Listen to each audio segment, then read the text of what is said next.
বন্ধুরা, অনেক দিন পর লাঞ্চের থালি নিয়ে হাজির হলাম। ছিল ভাত, তার সাথে ছিল শিম বাটা, ডিম সিদ্ধ, টমেটো আলু সিদ্ধ মাখা, ডিম ভাজা, বাঁধাকপি, আর সঙ্গে ছিল ভেজ ডাল, আর গন্ধরাজ লেবু তো থাকবেই।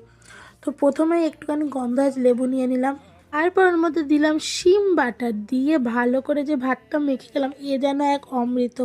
শিম বাটা দিয়ে এরকম খেতে হেব্বি লাগে। তারপর ডিম সিদ্ধ আলু সিদ্ধ নিলাম, এটাও একটা বেস্ট খাবার। শীতকালে মানে এইসব দিয়ে খেতে যে কী ভালো লাগে আমি তোমাদের বলে বোঝাতে পারবো না।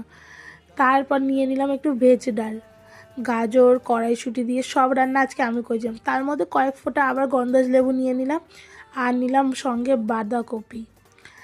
এইটা খেতে যা ভালো লাগছিলো তোমাদেরকে আমি বলে বোঝাতে পারবো না। আর ডিম ভাজা তো আছেই, সঙ্গে আমার প্রিয়। আজকের লাঞ্চের থালিটা তোমাদের কেমন লাগলো? তোমরাও কি আমার মতো এরকম সিম্পল খাবার খেতে ভালোবাসো?